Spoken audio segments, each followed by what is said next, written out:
আমাদের এক চাচা আমাদের জন্য নদী থেকে জাল দিয়ে মাছ ধরে নিয়ে এসেছে। সেই মাছগুলোই আজ দুপুরে রান্না করব। হ্যালো এভরিওয়ান, আসসালামু আলাইকুম। আশা করছি আপনারা সবাই ভালো আছেন। আলহামদুলিল্লাহ আমরা অনেক ভালো আছি। সকাল থেকেই ব্লগটা শুরু করলাম। সকালে ঘুম থেকে ওঠার পর আবিদার তাসপিলকে নাস্তা দিব। ওরা বলতেছিল নাস্তার সময় ওরা ডিম ভাজা খাবে, এজন্য আমি এখানে দুটো ডিম পেঁয়াজ লবণ দিয়ে ভালোভাবে মিশিয়ে কড়াইতে পরিমাণ মতন তেল দিয়ে তারপর দুটো ডিম ভালোভাবে আমি ভেজে দিলাম।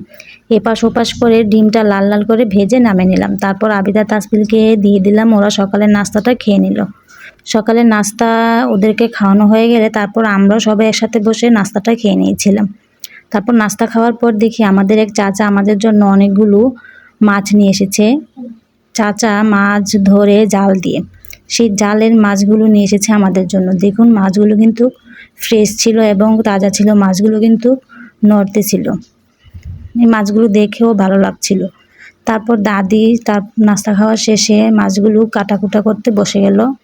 ভালোভাবে মাছগুলো কেটে ধুয়ে পরিষ্কার করে নিয়েছে। এখন এই মাছ থেকেই কিছু মাছ আজ রান্না করব টমেটো দিয়ে। তাজা তাজা মাছ কিন্তু টমেটো দিয়ে ঝোল রান্না করলে খেতে কিন্তু অনেক মজা। এই জন্য আমি ভাবলাম কিছু টমেটো দিয়ে মাছের ঝোল রান্না করে দিই। তার জন্য প্রথমে মাছের উপরে হলুদের গুঁড়ো মরিচের গুঁড়ো লবণ মিশিয়ে আমি এক সাইড করে রেখে দিলাম। তারপর তরকারিটা বসাবো, কড়াইতে পরিমাণ মতন তেল, তারপর পেঁয়াজটা দিয়ে কিছুক্ষণ ভেজে নিয়েছি। ভাজা হয়ে গেলে তারপর কিছু পরিমাণ পানি দেবো। এখন সব ধরনের গুঁড়া মশলাগুলো দিয়ে দেবো, হলুদের গুঁড়ো মরিচের গুঁড়ো ধনিয়ার গুঁড়ো লবণ সব কিছু একসাথে দিয়ে ভালোভাবে মশলাটা অনেকক্ষণ কষিয়ে নিয়েছি।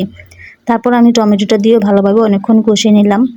এখন টমেটোটা ভালোভাবে সিদ্ধ হয়ে গেলে তারপর আমি এখানে মাছগুলো দিয়ে দিব। এর ফাঁকে আমি একটা আইসক্রিম খেয়ে নিলাম। আবির দোকান থেকে কিছু আইসক্রিম নিয়ে এসেছে। এই গরমের সময় একটু ঠান্ডা ঠান্ডা আইসক্রিম খেতে কিন্তু ভালোই লাগে।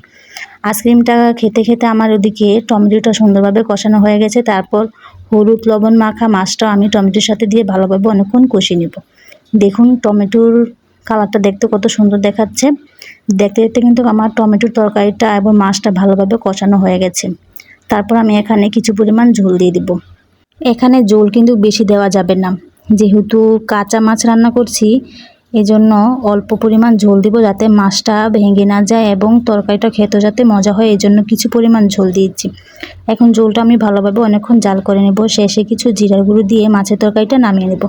দেখুন মাছের তরকারিটা কিন্তু আমার রান্না করা হয়ে গেছে এবং মাছের তরকারির কালারটা দেখতে কত সুন্দর দেখাচ্ছে, খেতেও কিন্তু অনেক মজা হয়েছিল। এর পাশাপাশি আমি একটি নিরামিষ তরকারি রান্না করব, ডাঁটা, মিষ্টি আলু, গোল আলু এবং কাঁঠালের বিচি দিয়ে। এই জন্য আমি মশলাটা কষিয়ে নেব। প্রথমে পরিমাণ মতন পানি এবং হলুদের গুঁড়ো মরিচের গুঁড়ো লবণ দিয়ে ভালোভাবে আমি প্রথমে মশলাটা কষিয়ে নিয়েছি। কষানো হয়ে গেলে তারপর আমি এখানে ডাঁটা, আলু, কাঁঠালের বিচি সব কিছু একসাথে দিয়ে মশলাটার সাথে ভালোভাবে মিশিয়ে আমি অনেকক্ষণ ধরে কষিয়ে নেব। তারপর কিছুক্ষণ কষানো হয়ে গেলে আমি কিছু পরিমাণ পানি দিয়েছিলাম আরও কষানোর জন্য, যাতে আলু, ডাঁটা এবং কাঁঠালের বিচি সিদ্ধ হয়ে যায়। কাঁঠালের বিচি, আলু সব কিছু সিদ্ধ হয়ে গেলে তারপর আমি এখানে ফ্রিজ থেকে কিছু টমেটো এনে দিলাম। টমেটোটা দিলে তরকারিটা কালারটা দেখতে সুন্দর দেখা যায়, খেতেও ভালো লাগে। ফ্রিজে আমাদের টমেটো সংরক্ষণ করে রেখেছিলাম, সেখান থেকে এনে দিয়েছি এবং ভালোভাবে তরকারিটার সাথে মিশিয়ে নিলাম। এখন টমেটোটা গলে আসলে আমি তরকারিটা নামিয়ে রাখলাম। এখন নিরামিষ তরকারিটা বাগার দিতে হবে। এখানে আমি কিছু পরিমাণ রসুন এবং পেঁয়াজ দিয়ে ভালোভাবে লাল লাল করে ভেজে তারপর আমি এখানে নিরামিষ তরকারিটা দিয়ে দিলাম। এখন নিরামিষ তরকারিটা ভালোভাবে পেঁয়াজ রসুনের সাথে মিশিয়ে নিব। এখন ভালোভাবে অনেকক্ষণ জাল করে নেব। তারপর আমি একটু লবণও চেক করে দেখেছিলাম লবণটা ঠিক আছে কিনা, সব কিছুই ঠিক আছে। দেখুন নিরামিষ তরকারিটা দেখতে কত সুন্দর দেখাচ্ছে। এই নিরামিষ তরকারিটা রুটি পরোটা দিয়ে খেতে কিন্তু অনেক মজা হয়, আমাদের কাছে তো অনেক ভালো লাগে। নিরামিষের তরকারির কালারটা দেখতে কত সুন্দর দেখাচ্ছে, খেতেও কিন্তু অনেক মজা হয়েছিল।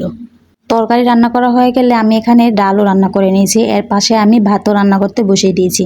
এখানে মসুরির ডাল, পরিমাণ মতন পানি, হলুদের গুঁড়ো মরিচের গুঁড়ো লবণ টমেটো দিয়ে ভালোভাবে অনেকক্ষণ সিদ্ধ করে নিয়েছি। সিদ্ধ করা হয়ে গেলে তারপর আমি ডাল ঘুটনি দিয়ে ঘুটে নিয়েছি। এখন রসুন দিয়ে ডালটা বাগার দিয়ে কিছু আমের টুকরো দিয়ে ডালটা নামিয়ে রাখলাম।